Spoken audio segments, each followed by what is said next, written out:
Big Magic by Elizabeth Gilbert. It was a revolution, a literal revolution as she spun to life again on the ice, revolution upon revolution upon revolution. Please note that my friend did not quit her job, did not sell her home, did not sever all her relationships and move to Toronto to study 70 hours a week with an exacting Olympic level skating coach. And no, this story does not end with her winning any championship medals. It doesn't have to. In fact, this story does not end at all because Susan is still figure skating several mornings a week simply because skating is still the best way for her to unfold a certain beauty and transcendence within her life that she cannot seem to access in any other way. And she would like to spend as much time as possible in such a state of transcendence while she is still here on earth. That's all. That's what I call creative living. And while the paths and outcomes of creative living will vary widely from person to person, I can guarantee you this: a creative life is an amplified life. It's a bigger life, a happier life, an expanded life, and a hell of a lot more interesting life. Living in this manner, continually and stubbornly bringing forth the jewels that are hidden within you is a fine art in and of itself, because creative living is where big magic will always abide. Let me list for you some of the many ways in which you might be afraid to live a more creative life. You're afraid you have no talent. You're afraid you'll be rejected or criticized or ridiculed or misunderstood, or worst of all, ignored. You're afraid there's no market for your creativity and there's no point in pursuing it. You're afraid somebody else already did it better. You're afraid everybody else already did it better. You're afraid somebody will steal your ideas, so it's safer to keep them hidden forever in the dark. You're afraid you won't be taken seriously. You're afraid your work isn't politically, emotionally, or artistically important enough to change anyone's life. You're afraid your dreams are embarrassing. As the saying goes, argue for limitations and you get to keep them. Why would I want to keep my limitations? I didn't, as it turned out. I don't want to keep yours either. Just because you don't need your fear when it comes to creativity, of course, doesn't mean your fear won't show up. Trust me, your fear will always show up, especially when you're trying to be inventive and innovative. Your fear will always be triggered by your creativity because creativity asks you to enter into realms of uncertain outcome, and fear hates uncertain outcome. Your fear, programmed by evolution to be hypervigilant and insanely overprotective, will always assume that any uncertain outcome is destined to end in a bloody, horrible death. Basically, your fear is like a mall cop who thinks he's a Navy SEAL. He hasn't slept in days, he's all hop up on Red Bull, and he's liable to shoot at his own shadow in an absurd effort to keep everyone safe. This is all totally natural and human. It's absolutely nothing to be ashamed of. I should explain at this point that I've spent my entire life in devotion to creativity. And along the way, I've devoted a sense of beliefs about how it works and how to work with it that is entirely and unapologetically based upon magical thinking. And I refer to magic here, I mean it literally, like in the Hogwarts sense. I am referring to the supernatural, the mystical, the inexplicable, the surreal, the divine, the transcendent, the otherworldly, because the truth is, I believe that creativity is a force of enchantment, not entirely human in its origins. I am aware that this is not an especially modern or rational way of seeing things. It is decidedly unscientific. Just the other day, I heard a respected neurologist say in an interview, the creative process may seem magical, but it is not magic. With all due respect, I disagree. I believe the creative process is both magical and magic, because here is what I choose to believe about how creativity functions. I believe that our planet is inhabited not only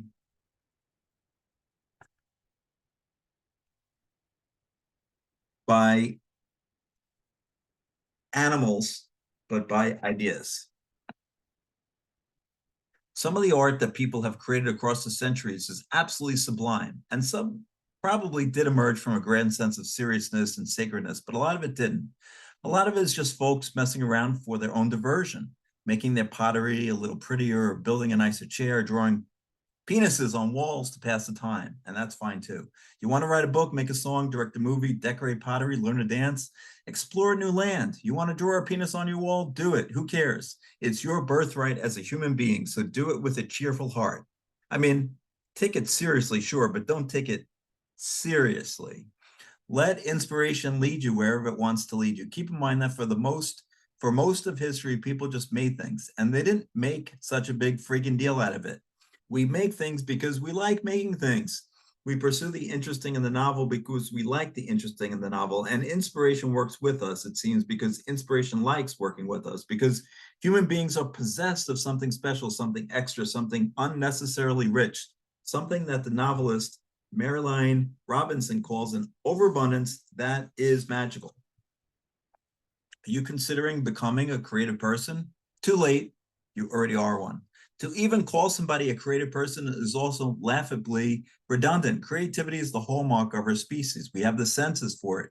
We have the curiosity for it. We have the opposable thumbs for it. We have the rhythm for it. We have the language and the excitement and the innate connection to divinity for it. If you're alive, you're a creative person. You and I and everyone you know are descended from tens of thousands of years of makers, decorators, tinkerers, storytellers, dancers, explorers, fiddlers, drummers, builders, growers, problem solvers, and embellishers. These are all our common ancestors.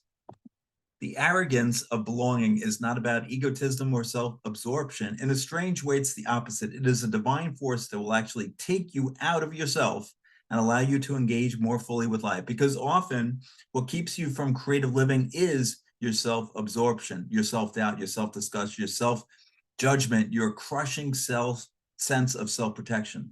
The arrogance of belonging pulls you out of your darkest depths of self-hatred, not by saying I am the greatest, but merely by saying I am here. I believe that this is a good kind of arrogance. This simple entitlement to exist in the effort to express yourself is the only weapon which to combat the nasty dialogue that may automatically arise within your head whenever you get an artistic impulse. You know the nasty dialogue I mean, right?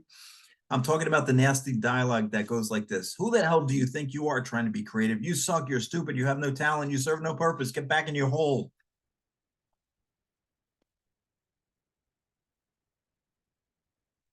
You're right, I do suck. I am stupid. Thank you. I'll go back in my hole. I would like to see you engaged in a more generative and interesting conversation with yourself than that. For heaven's sakes, at least defend yourself. Defending yourself as a creative person begins by defining yourself. It begins when you declare your intent. Stand up tall and say aloud, whatever it is.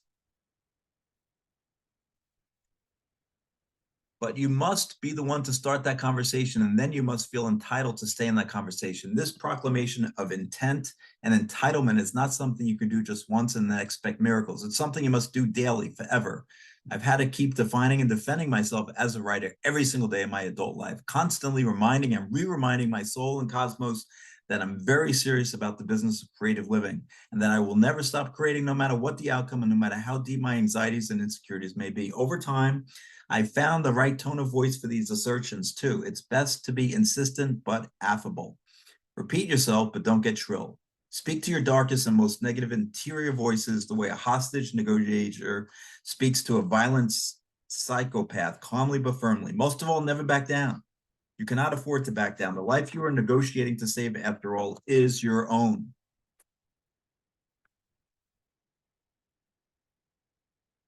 When we look at your work, whatever your work may be, we will want to feel your youth, that fresh sense of your recent arrival here. Be generous with us and let us feel it. After all, for many of us, it's been so long since we stood where you are now stand.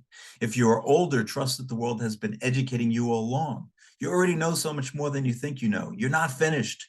You're merely ready. After a certain age, no matter how you've been spending your time, you have very likely earned a doctorate in living. If you're still here, you have survived this long, it is because you know things. We need you to reveal to us what you know, what you have learned, what you have seen and felt. If you are older, chances are strong that you may already possess absolutely everything you need to possess in order to live a more creative life. Accept the confidence to actually do your work, but we need you to do your work. Whether you are young or old, we need your work in order to enrich and inform our own lives. So take your insecurities and your fears and hold them upside down by the ankles and shake yourself free of all your cumbersome ideas about what you require and how much you need to pay in order to become creatively legitimate. Because I'm telling you that you are already creatively legitimate by nature of your mere existence here among us.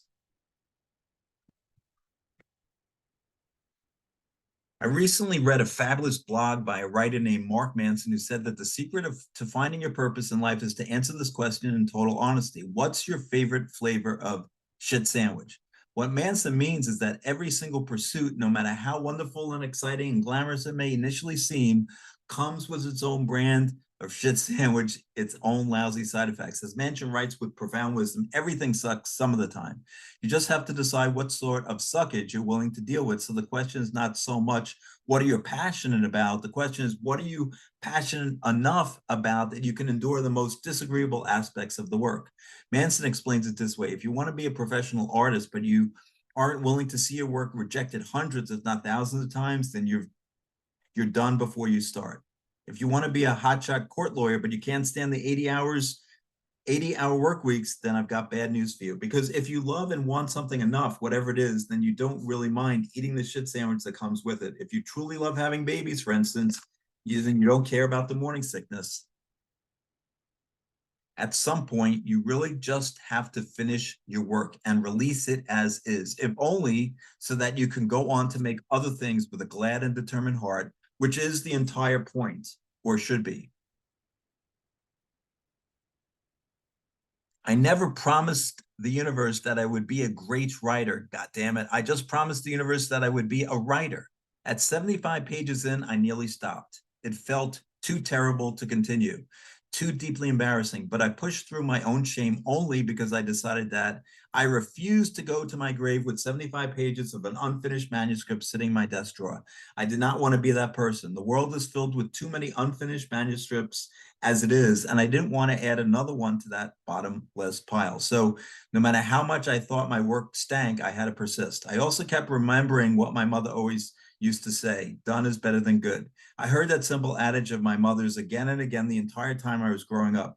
This was not because Carol Gilbert was a slacker. On the contrary, she was incredibly industrious and efficient, but more than anything else, she was pragmatic. There are only so many hours in a day, after all. There are only so many days in a year, only so many years in a lifetime.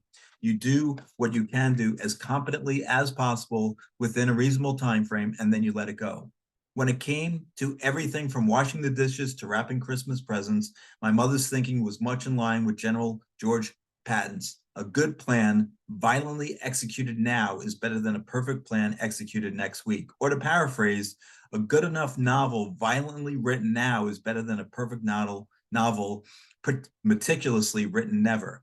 I also think my mother understood this radical notion that mere completion is a rather honorable achievement in its own right. What's more, it's a rare one because the truth of the matter is most people don't finish things. Look around you.